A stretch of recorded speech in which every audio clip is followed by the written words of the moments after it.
Hello, everybody. It's Saturday morning.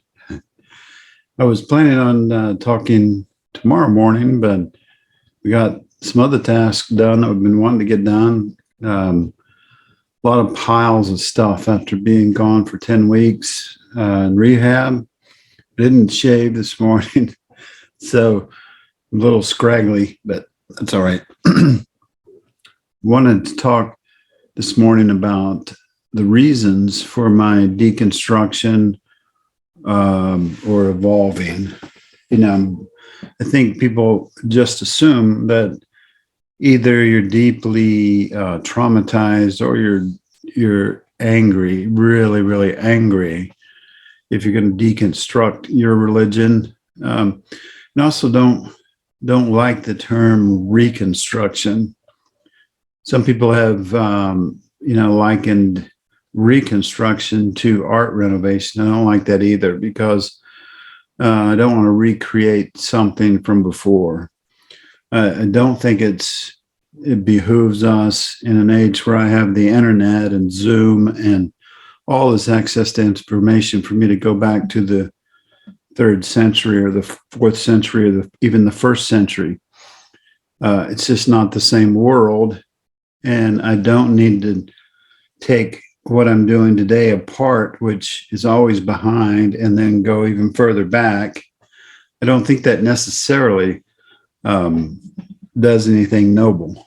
It might, we might be able to glean some things from the past and pull some important things out from the past. But I think in general, we just get in trouble when we try to reconstruct something from the past. So the other part of this is that people would say of my deconstruction, well, they say people that, there's a lot of semi-famous people that say, you don't want to deconstruct everything or you won't have anything left. Well, I have the opposite opinion of that. I think we need to deconstruct it until there's nothing left, except what's pure, what's holy, what's 100%. And so I took my deconstruction as I'm going to take it.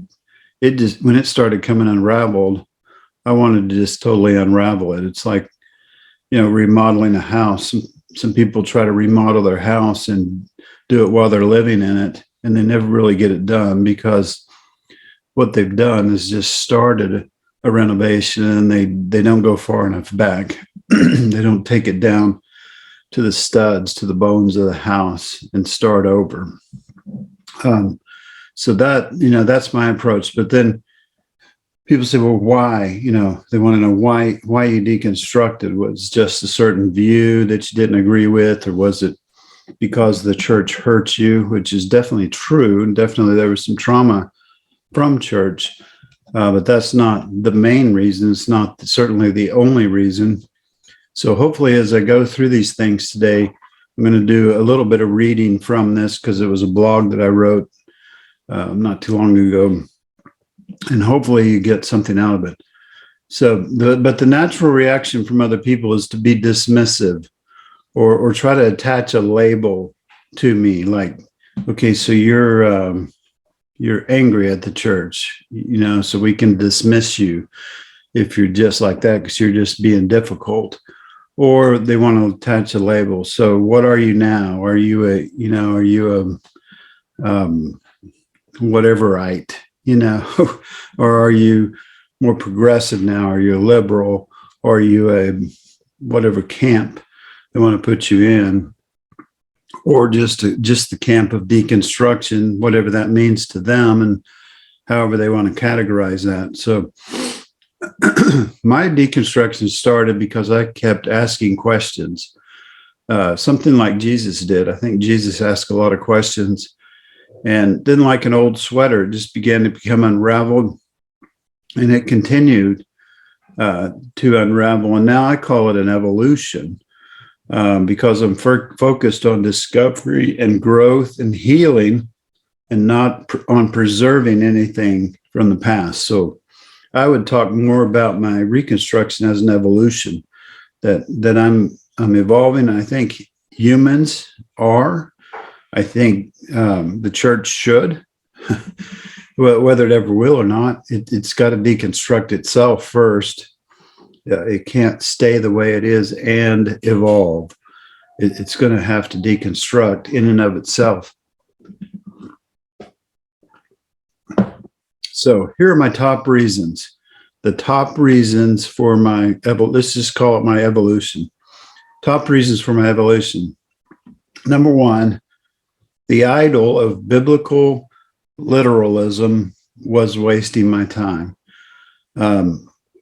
People in the Bible recorded events.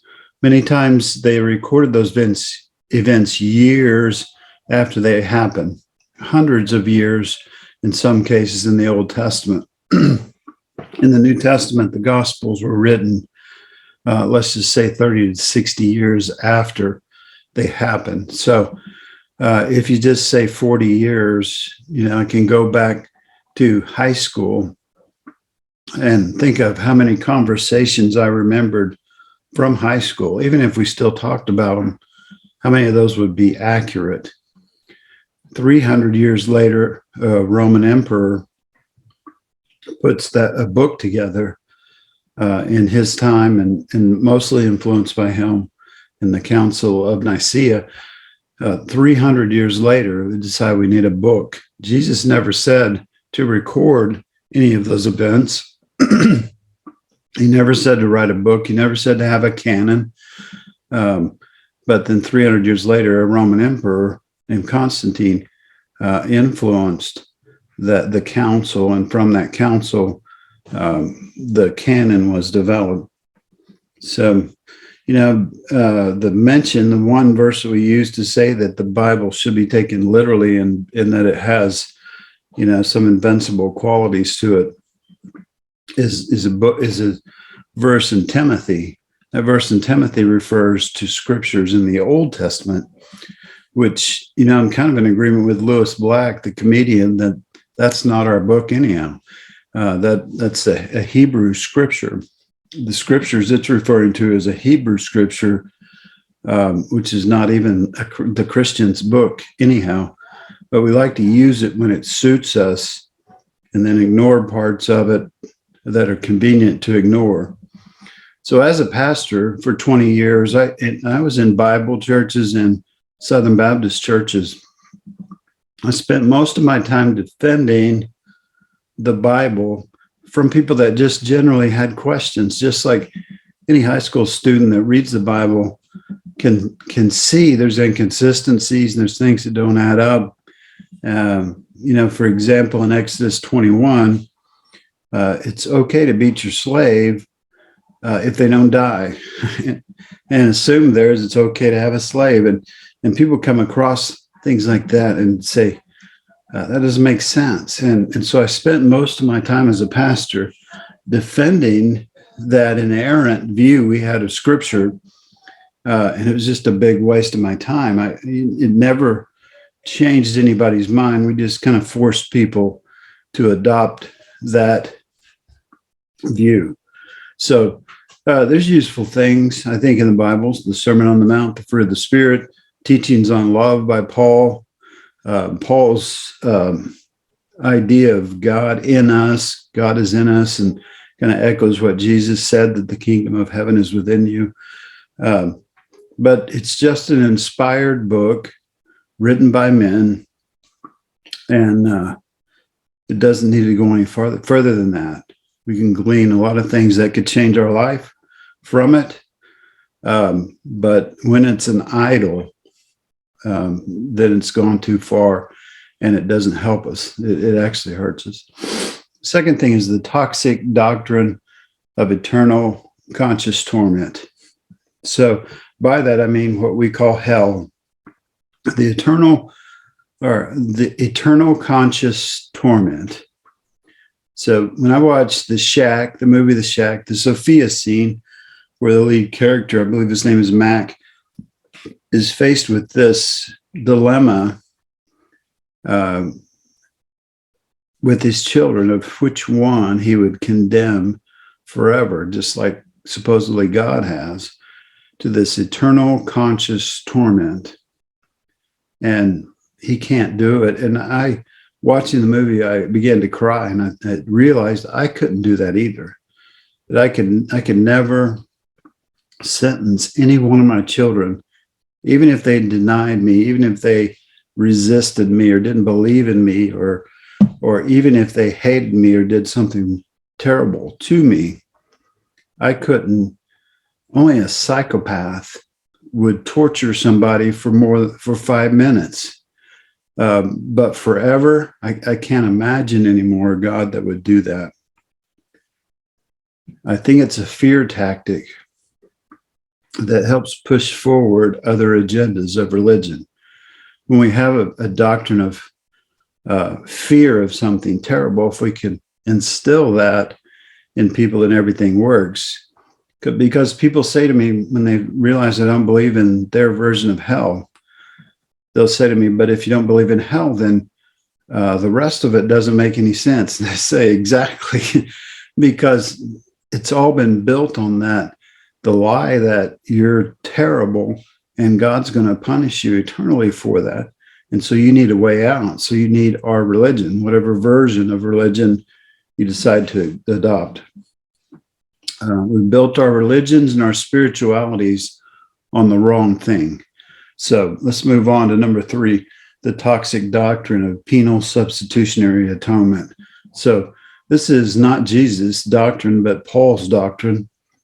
Begins with the wrong assumption of original sin. The Genesis story begins with original blessing. So if we were originally good, then we just didn't need to remember who we really are. The death of Jesus was inevitable because he was good and he challenged the empire. Something bad was going to happen to him. So it was inevitable that he was going to die. But the only thing Jesus' death put an end to is the scapegoating that was part of religion and belief systems up to that time. The need for anything that redeems us, I think, is a waste of our time. Jesus' life should have taught us to become more enlightened, but many times we use his life to make us more retributive. And it's just a distorted view of God based on a lot of different things, many things that came after Jesus lived his life. It was later on that a lot of those doctrines were fully developed. So the next thing, I think we're on number 4. The church generally doesn't heal our trauma. And I've written a lot about this in Patheos, but people with trauma and woundedness are drawn to religion because it promises to make space for them and help them heal. And people all the time, when I say that, they say, well, religion doesn't promise that. And I say, yes, it absolutely does. It says, you need to be here because this is your family. This is where you're going to find the help you need. And in subtle and direct ways, we promise that all the time in religion, that this is the answer. This is where you come pay your money and spend your time and put your energy, because this is the place that's going to heal you. But generally, churches don't heal. Sometimes there are, interactions with people inside the church that heal you, but that also could be done outside the church. Generally, churches and religious organizations spend most of their time and money putting on a show, paying their leaders, and maintaining the facility. 70% of their money and time goes into that, putting on the show, paying the leaders, and maintaining the facility.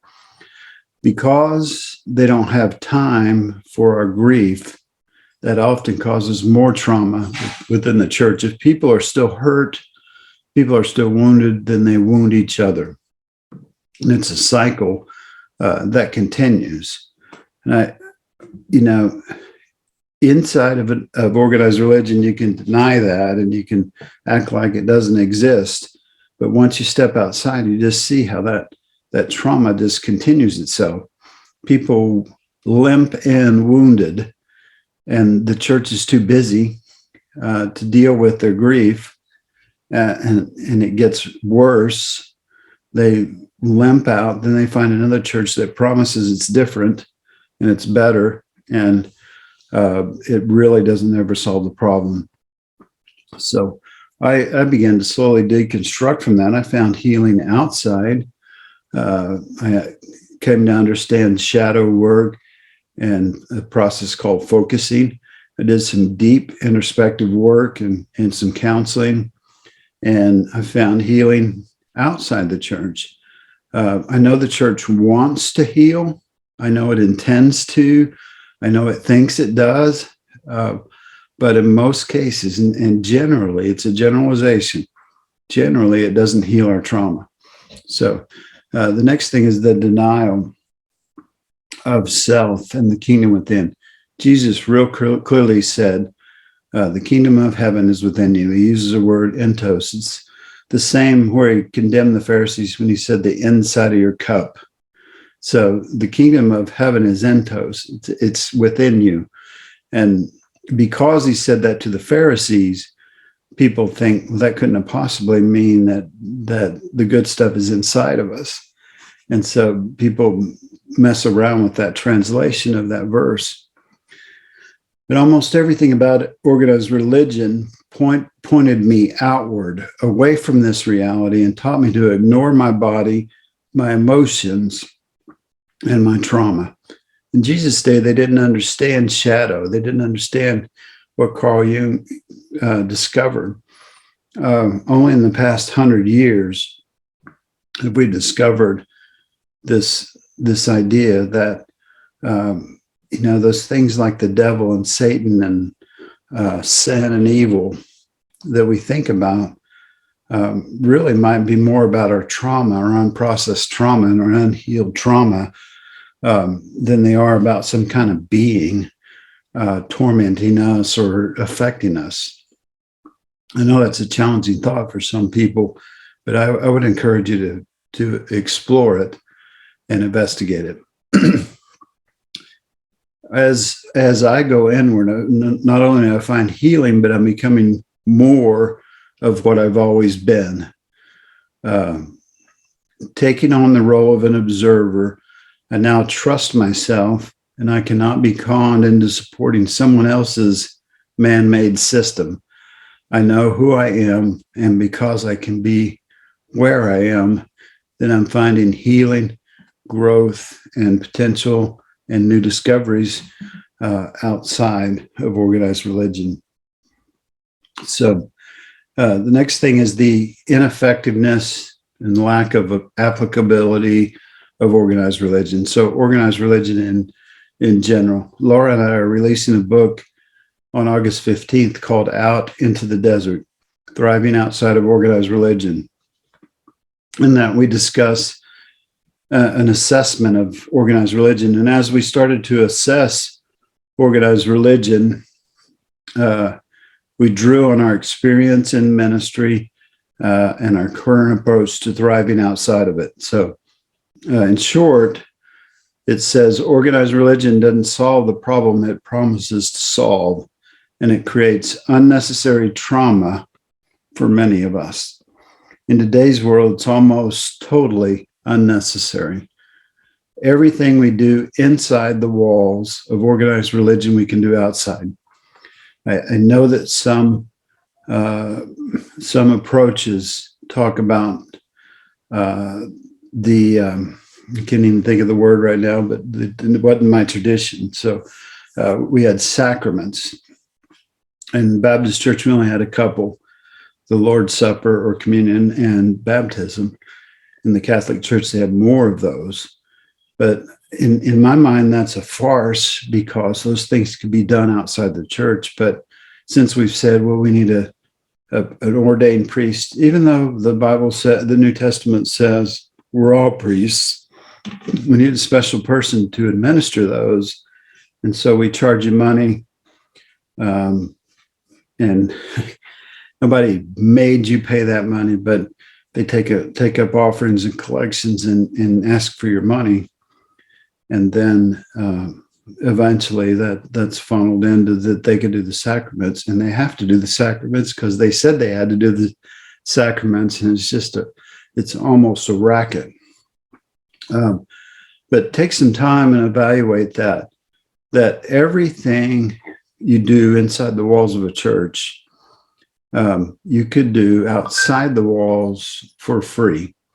You can, hear the best sermon in the world. If you like listening to sermons, you can hear the best one in the world on YouTube.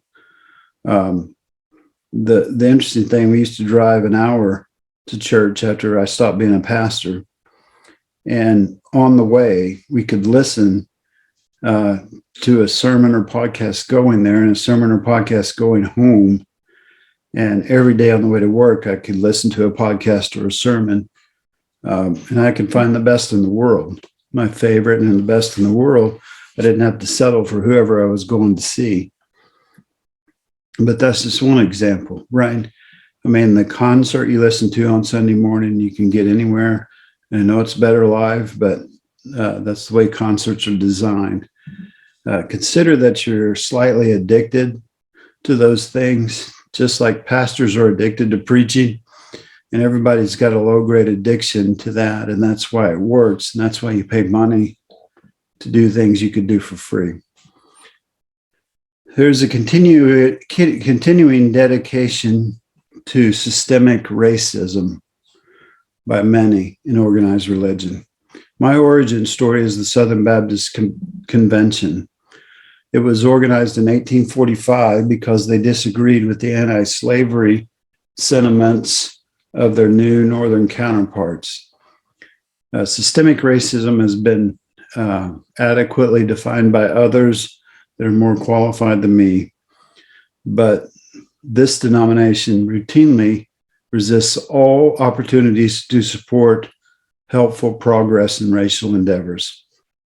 Their seminary presidents seem determined to preserve the past at the expense of people of color and queer people, and especially women. Other denominations have varying degrees of this illness, but mostly they try to bypass over any real effort to make progress. So I'll leave it at that and let the people that have a little more experience and knowledge talk about it. But in general, organized religion separates into color groups and kind of ignores that there's a systemic problem that still exists, especially in the United States. So you can deal with that, but I've dealt with it by deconstructing away from it and changing the way I live my life. I don't have to be a part of a system that's prone to bigotry in many different ways. So I don't even want to be subjected to that tendency that all organizations have to ignore and exclude other people and to otherize and to just do their own thing over here. It ignores the systemic problem. So anyway, the next thing is the reason I am evolving is because of the over focus of things like guns, war, power, politics, and nationalism.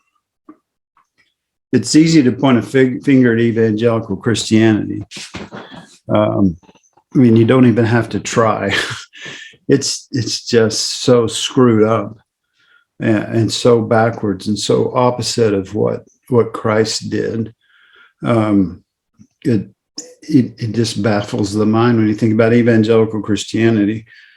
But the easiest way to lose a friend in that sector is just bring up the Second Amendment and say that you might be a little bit of a pacifist or something. But, it's more of an idol in circles like that. But let me just read this. It's more than an idol to most in these circles. Add to that American nationalism, the commitment to violence and war, the need for political power. And it's just literally a hot mess. You saw that in the last election where an insurrection was led on the U.S. government because one side had convinced themselves that the other side had destroyed the country by electing Biden. And I don't in any way, have to defend him or defend either party or whatever, but that's a mess when we're convinced that if our candidate loses, that it's the end of the world, essentially. Progressive politics, and the need for power is not without issue.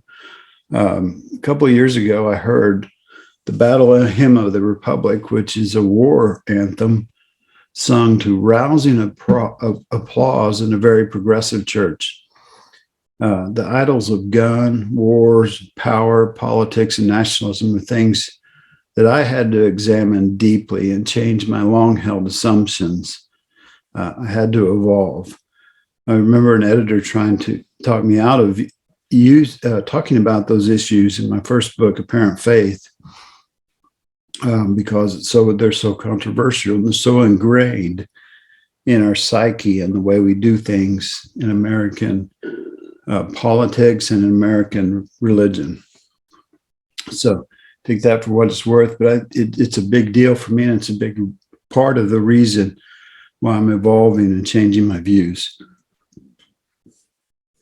Apologize for burping. So the next thing is the otherizing of almost everything that is not like us. Brene Brown says, common enemy intimacy is counterfeit connection and the opposite of true belonging. If the bond we share with others is simply that we hate the same people, the intimacy we experience is often intense and immediately gratifying and an easy way to discharge outrage and pain. It's not, however, fuel for real connection. So we find that in religion and politics and so on. As long as you and I hate the same things, then we're friends. But Brene Brown says that's not true connection. It's not genuine community. It's not the real deal. So the most common defense of the local church is that we need it for connection and community.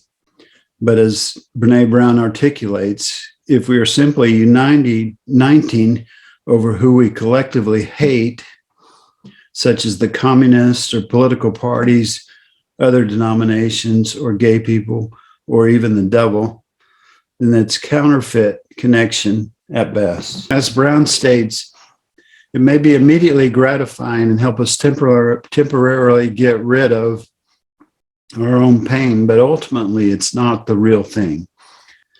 As Brene Brown states, it may be immediately gratifying and help us temporarily get rid of our pain, but ultimately common enemy intimacy is not the real thing.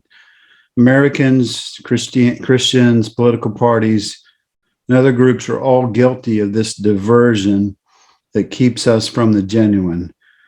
I had to deconstruct all of this and see my views in the singular before evaluating whether they're true, without the influence of uniting over feelings of disliking who I had been taught to hate. So I'll leave that where it is, but it's, we talk about community and we say the church is community, but just because we get together and say we agree, because we have to agree, and because we don't agree with them or we hate them, or, however you box that up, it's not real community. It's just common enemy intimacy. And even if that enemy is the devil, that's still not genuine community. This next thing is the lack of concern for the least of these during the pandemic. This was maybe the nail in the coffin for me with organized religion, was how Christian people handled themselves in the pandemic. It's hard to talk about justice without talking about rights. So the rights of individuals is certainly important. It's a valuable thing to pursue our rights. But sometimes when we're privileged, we lose perspective on what we have a right to. During the pandemic, this got all mixed up, and some began to put their individual assumed rights over the real needs and safety of others. Our personal comfort is not even close to the highest ideal, but it became something people were willing to die for. Part of my consideration in my deconstruction was a renewed interest in the least of these. For me, that means the service industry, COVID-19 victims, people I formerly disagreed with.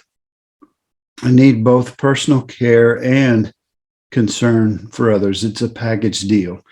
And so, but anytime I get to the point where I'm more worried about my comfort than someone who's genuinely suffering, then we've lost perspective, and I think the church has. Fear and control are the wrong starting points. Most religions begin with fear as a starting point. Fear generally helps sell everything from insurance to religion. If we're afraid, we're more apt to listen to whatever someone else wants us to. If everything I do inside religion has fear-based motivations, then my natural need is to control the variables. Since it's hard to control other people, even our own tribe, it often becomes what some people refer to as a cult. Most religion is cult-like, even in its origins, mainly because of fear and control. Deconstruction was necessary for me and my evolution is because so that I could rebuild my beliefs on things like love and compassion instead of what might happen based on my fears. So what I want to close with is things that I'm discovering. These things are beautiful things. I was warned about the slippery slope and all the things I would lose if I deconstructed, but I don't feel I lost anything valuable. In fact, I feel like everything valuable within me has always been there, and I only removed the things that were extraneous and unhelpful. It's almost like purification, where the dross has been burned off and the more pure remains. For simplicity's sake, this is a short list of what I've gained. Number one is an appreciation for nature. That's always been inside of me and was finally able to come out because for once I finally agreed that it was valuable and that it was necessary. And by practicing time in nature, I found some joy and growth and nurture from it. True healing from my trauma. I can honestly say that over the past few years, I've found genuine relief from the trauma that I experienced and found growth and healing in many, many ways. A better relationship with my spouse. Laura and I continue to work on our things, and some of those things have been very, very tough to work on, but I had a lot better chance once I was removed from organized religion. I found freedom from oppressive group demands that I was always asked to sign a belief statement or be confirmed or whatever. And freedom from that oppression allows me to search for the truth, not try to defend the doctrine someone handed to me. I have a 10% increase in my financial well-being. No tithe, no tax, no expectation of an offering, which Jesus was kind of against offering and sacrifice anyhow. But I don't have to pay that anymore. And so that's an increase that helps me survive. I've been gaining a diverse understanding of different spirituality and practices, and all these different belief systems have provided some truth and some growth and understanding that I wouldn't have had inside organized religion. I find I have more compassion, I have more understanding for the issues of racism, the queer community, women's issues, things like that than I did inside, especially the organizations I was in. I've gained a more pure understanding of justice, and we'll just leave it at that. I think I just understand that way more than I used to. We were always bypassing that and mentioning it and then glossing over it. Now I think I have more pure understanding of it. A release from most toxic byproducts of religion, and we've talked about those. I found some beautiful friends that love me without condition. My friend Derek has called me every week since I had my stroke. He lives in a different part of the country than I do. We've never met in person, but he calls me every week. I have beautiful friends like that. The permission to be who I am, to be authentic. I'm allowed to be Karl and be who I am. And I also leave that as it is, that it's just that. The opportunity to be real. The understanding, and what I've gained is the understanding and importance of presence, of being where I am, so being who I am and where I am, and I wrote about that. New practices that provide self-care, benefit to others, and just a journey of discovery instead of a doctrine and denomination. I could keep going on and on, but as I continue to evolve and as I uncover and understand things better, there are still things that come unraveled and fall off. But things that remain, and the things I discover are so worth any pain that I have to face and any discomfort at losing something I once valued. The things I'm discovering are so valuable that it's more than worth it. Here's to your evolution in 2022. I invite you to be where you are and be who you are. Go inside and work from there.